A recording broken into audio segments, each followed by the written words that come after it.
Dari sinilah cerita ini berawal dan akan saya mulai.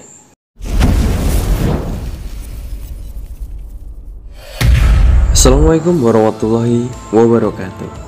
Jumpa lagi dengan saya, Dias, di channel Studio Horor. Kali ini saya akan membacakan cerita dari Masrullah Fakih dengan judul Durjana, Bersekutu atau Mati. Sebelum saya memulai bercerita, pastikan kalian sudah subscribe dan menekan tombol lonceng pada channel ini agar tidak ketinggalan update cerita baru pada channel ini. Jangan lupa pasang headset dan mari kita mulai ceritanya. Pelan dan mengeras, auman deru mesin yang keluar dari knalpot sebuah sepeda motor 2 tak. Saat tuas gas ditarik, dimainkan oleh genggaman tangan berbulu dari seorang laki-laki bertubuh kekar berjambang. Meski suasana masih sedikit gelap, namun dari raut sangar sang lelaki nampak menyirat rasa panik dan tegang. Sialan, gara-gara Rusdi jadi terlambat ini, gerutunya sembari perlahan menggerakkan stang motor penuh tempelan gambar warna-warni berbelok ke arah jalan raya. Namun sebelum roda belakang menginjak jalan hitam aspal, sebentar ia menghentikan dan memalingkan wajahnya, melihat ke arah pintu rumah berwarna hijau miliknya, sembari berteriak kencang memanggil sebuah nama. Tak lama dari arah dalam, seorang perempuan 35 tahunan muncul dengan rambut acak-acakan selaras dengan baju daster lusuh yang dikenakannya. "Aku berangkat, Dek," teriak sang lelaki setelah memastikan bahwa wanita yang tak lain adalah istrinya sudah berdiri di ambang pintu. "Iya, Kang," jawab sang wanita menyauti teriakan suaminya. Sebentar matanya mengamati sambil menyandarkan tubuhnya di gawang pintu. Kemudian terlihat tangannya menutup mulutnya yang menguap sebelum bergerak mengempas pelan daun pintu berwarna coklat setelah sosok suami dan kendaraan yang menjadi tunggangan setianya menghilang. Sedang Rodian atau yang biasa dikenal Kang Rod pagi ini tak seperti biasanya mengajukan kuda besi keluaran tahun tua sedikit lebih kencang. Ia tak peduli dengan suasana alam yang masih berkabut dan ramai oleh hilir mudik warga sekitar yang baru saja selesai menunaikan 2 rakaat berjamaah di masjid. Matanya terlihat fokus ke depan, menatap jalanan sambil sesekali jempol tangannya menekan tombol klakson, memberi isyarat agar diberi ruang longgar pada laju kendaraannya. Kurang lebih 20 menit, Rodian membelokkan kendaraannya, memasuki jalan sedikit lebih lebar, namun terlihat lebih gelap. Tuas gas semakin ia tarik, membuat kuda besinya meraung dan melesat lebih cepat. Hingga tak lebih dari 15 menit, Rodian sedikit memelankan motornya saat matanya melihat tak jauh lagi sebuah tempat terang dan ramai yang menjadi ladang dirinya mengais rezeki, sebuah pasar kecamatan. Namun sebelum ia memasuki lahan parkir yang tinggal berjarak 30 meter, Rodian mendadak menghentikan laju kendaraannya demi melihat satu kejadian yang terjadi begitu cepat di sisi sebelah kanannya. "Astaga!" seru Rodian terkejut mendengar suara benturan keras dan melihat satu sosok terlempar keluar dari sebuah mobil hitam yang menabrak beton pembatas. Rodian seketika turun, wajahnya menegang menyaksikan kecelakaan tunggal yang belum ia tahu siapa korbannya. Perlahan, ia melangkah gugup mendekati sosok yang terlempar. Matanya awas guna memastikan sosok terlentang yang samar terlihat dari sorot lampu tepian jalan. Tak lama, langkahnya terhenti di samping sang korban, meneliti seksama Sampai akhirnya rasa kagetnya membuncah ketika dengan jelas matanya menangkap sosok itu. Sosok yang amat ia kenal. "Pak Suroso?" ucap Rodian lirih, menyebut nama sosok yang terbaring di depannya dengan mata melotot. Rodian sedikit lega saat tak berapa lama orang-orang sekitaran yang beraktivitas di pasar berdatangan membantu mengangkat tubuh Pak Suroso. Meski ada kejanggalan nyata di mata Rodian, namun sejenak ia tepis, mengingat saat itu ramai penuh kepanikan. Selang beberapa menit, akhirnya tubuh tak bernyawa Pak Suroso dipinggirkan, menyisakan rasa aneh dalam diri Rodian.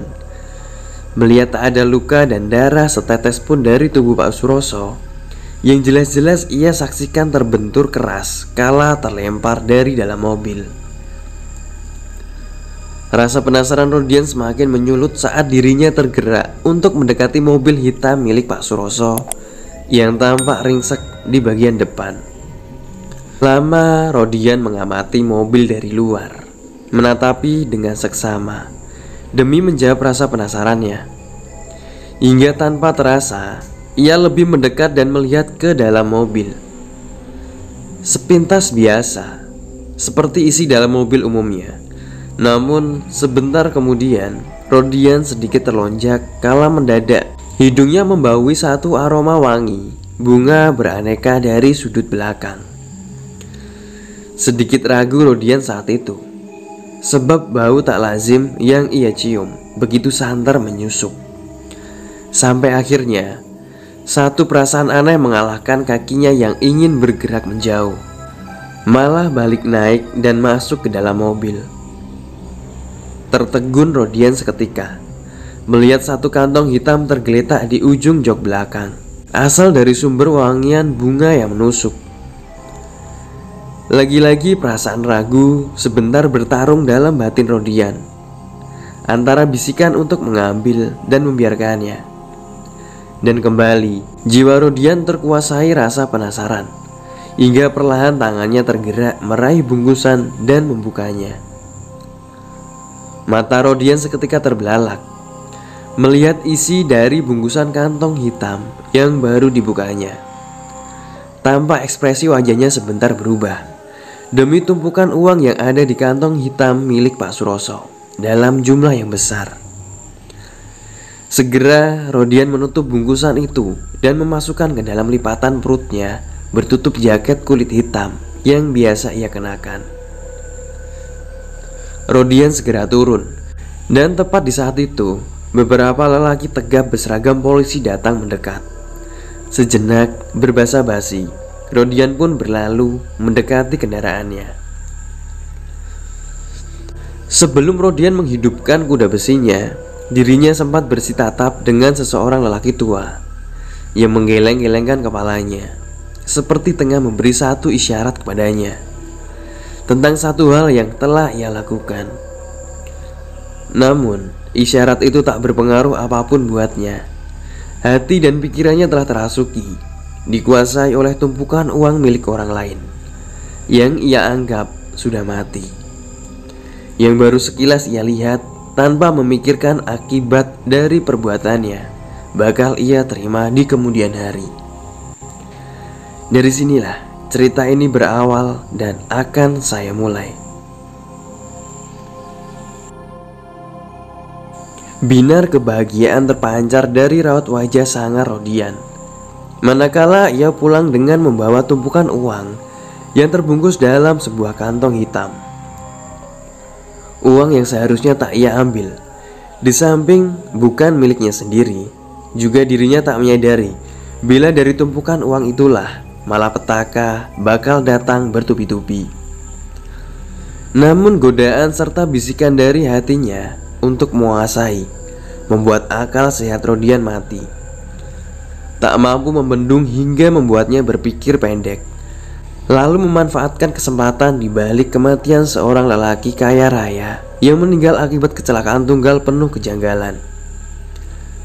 Lelaki yang juga sangat ia kenal, bahkan nama besar dari Suroso sebagai seorang juragan berlimpah harta terdengar dan terkenal di beberapa kecamatan sekitaran kabupaten itu. membuat siapapun kala berhadapan dengannya akan tertunduk, merasa kecil, tergerus dengan sandangan dunia yang tersemat di balik nama Suroso. Tanpa tahu seperti apa laku Suroso sendiri ketika mendapatkan harta dunianya yang membuat silau orang-orang di sekitarnya.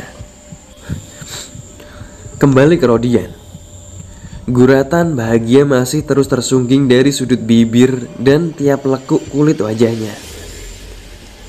Ia yang tengah duduk di kursi tamu berwarna coklat memudar sambil menselonjorkan kedua kakinya di atas meja, tak menyadari jika di belakangnya ada sosok wanita yang sudah mendampinginya beberapa tahun, tengah terdiam memperhatikan penuh rasa heran akan sikapnya. Mas Ron kenapa? Kok kayak lagi senang banget? Tanya sang wanita yang tak lain istri dari Rodian, kala tak tahan lagi dengan rasa penasaran melihat sikap suaminya. Rodian sedikit tergelak kaget mendengar suara lembut istrinya yang kini sudah berdiri tepat di belakang sambil menyentuh baunya, membuat sedikit rasa sukacitanya memudar. Namun tak berapa lama, perasaan itu kembali memancar, bahkan lebih terlihat jelas saat tangannya mengeluarkan sebuah bungkusan yang terselip di perutnya. "Apa itu, Mas?"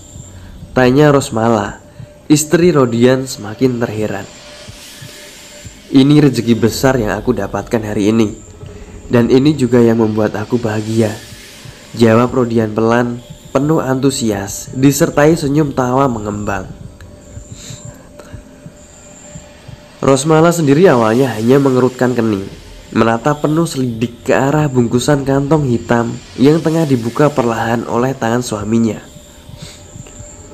Tak lama, Rosmala pun ternyenyak, melebarkan dua bola matanya, menatap lekat isi dari bungkusan yang berupa beberapa tumpukan uang masih terikat kertas, bertuliskan nominal dan nama sebuah bank. "Ya ampun, Mas, ini beneran uangmu, Mas," ucap Rosmala seolah masih belum percaya dengan apa yang dilihatnya. "Iya," jawab Rodian singkat. Hari itu, kebahagiaan seketika menyeruak dalam rumah sederhana Rodian. Rosmala, istri Rodian, tak henti-hentinya berdecak kagum dan memuji sang suami, tanpa bertanya asal-usul dari mana suaminya mendapatkan uang sebanyak yang dirinya belum pernah miliki. Ia tersenyum, tertawa riang, sembari merencanakan penggunaan uang itu untuk kebutuhan hidup mereka, tanpa tahu apa yang bakal dirinya alami setelah hari itu. Awal dari segala malapetaka dimulai tepat setelah Rosmala dan Rodian baru saja pulang dari berbelanja. Pukul 8 malam, saat baru saja keduanya masuk dan mengemasi barang belanjaan yang baru saja mereka beli. Mereka sedikit dikejutkan adanya bau wangi memenuhi seluruh dalam rumahnya. Bagi Rosmala, bau wangi itu terasa asing, tapi bagi Rodian, ia ingat betul bila aroma wangi khas itu pernah tercium oleh hidungnya. "Mas, ini bau wangi apa kok aromanya aneh?" tanya Rosmala sambil mengusap indera penciumannya, setelah baru saja selesai mengepaki barang belanjaannya. "Ini kayaknya parfum mahal.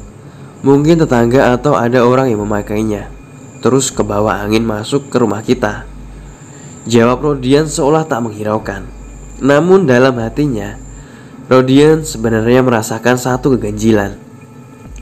Sebab jelas baginya, aroma wangi itu sama persis dengan yang dihembusnya di dalam mobil Pak Suroso sewaktu kecelakaan.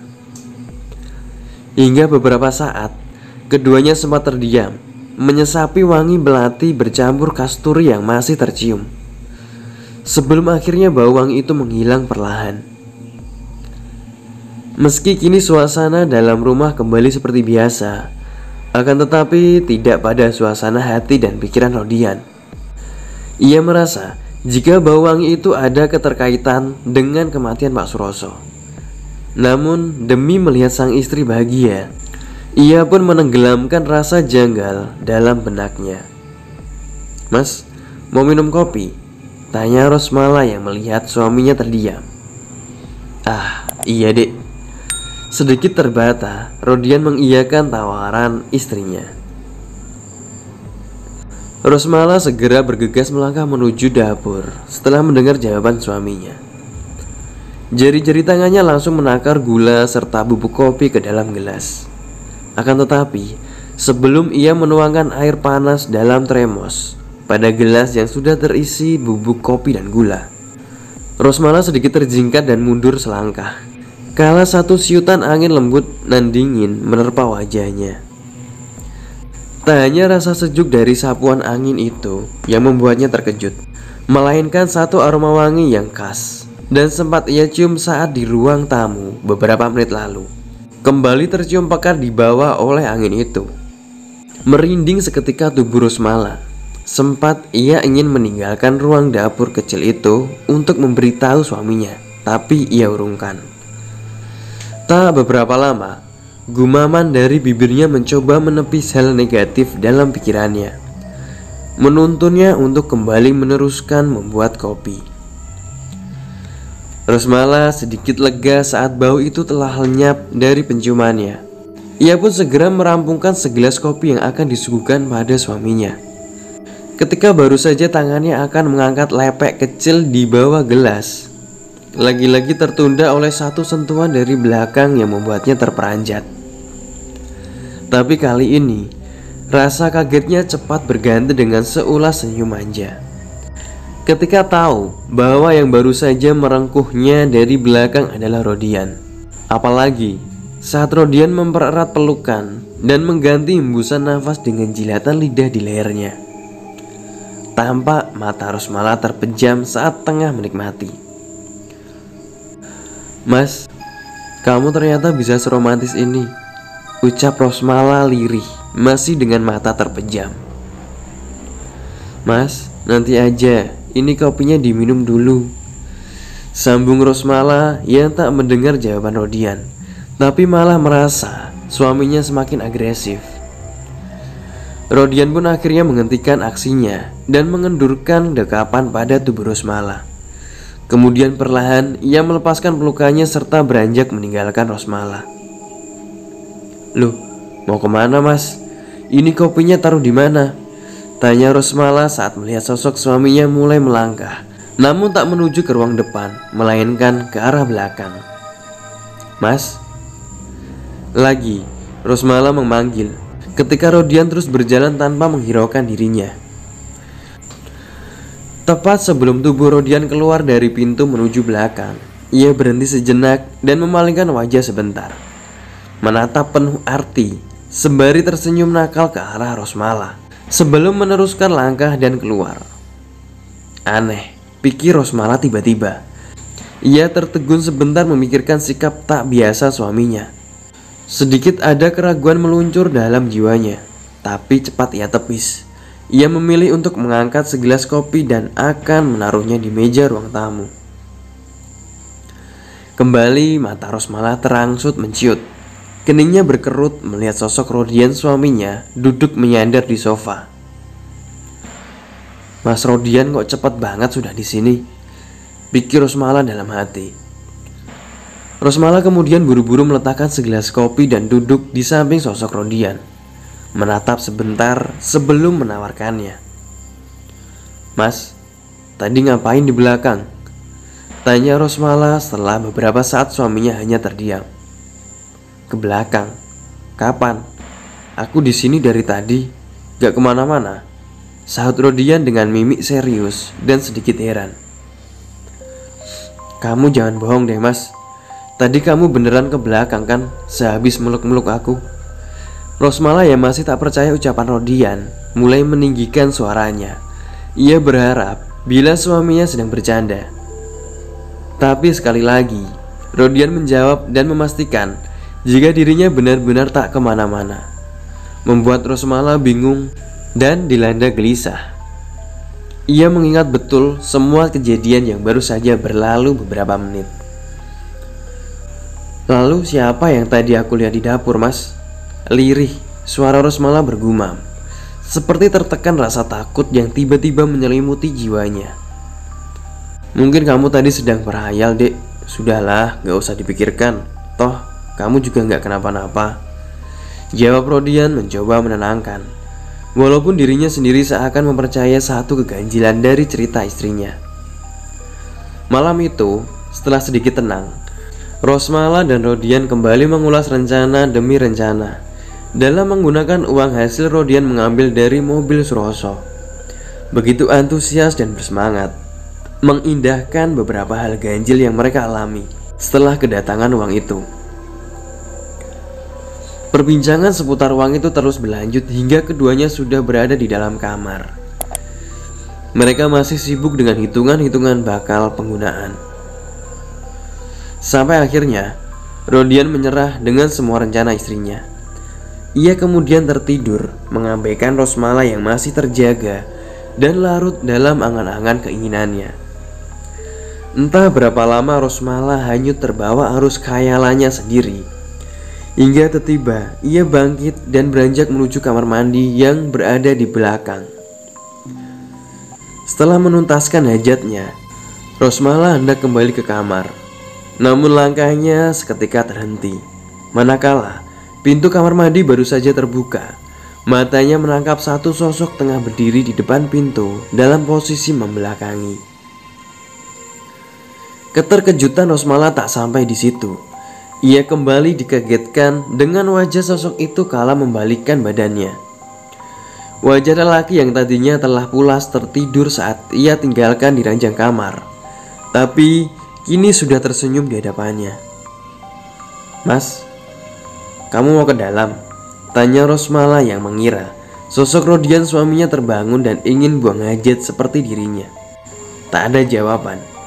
Sosok Rodian hanya tersenyum sembari menatap lekat dari kaki sampai ujung rambut Rosmala. Membuat Rosmala sendiri merasa begitu aneh dengan sikap sosok suaminya.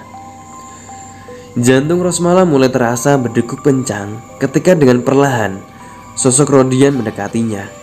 Padahal ia dan Rodian sudah hidup bersama beberapa tahun, meski belum dikaruniai keturunan. Tak pernah ia merasakan hal seperti itu lagi setelah menikah. Namun malam itu, entah mengapa, ia merasakan hal lain saat berada tepat di hadapan sosok Rodian. Sebentar kemudian, tubuh Rosmala terasa kaku ketika dengan pelan dan lembut tangan sosok Rodian merengkuh serta memeluknya. Ia tak mampu mengelak, meski ada bisikan untuk menolak. Tak lama, Rosmala benar-benar merasakan hal aneh dan ganjil. Dari mulai tubuh sosok Rodian yang begitu dingin, hingga wajahnya yang pucat pasi. Namun semua itu hanya mampu Rosmala ucap dalam hati. Lagi-lagi, jiwa Rosmala tercekat mendapati deru nafas sosok Rodian yang menerpa wajah dan bibirnya, beraroma wangi khas bunga. Sejenak, ia berpikir untuk lepas dari dekapan sosok Rodian. Namun semua itu sia-sia. Bahkan tanpa ia sadari, tubuhnya sudah terdorong masuk kembali ke dalam kamar mandi bersama tubuh dingin sosok suaminya.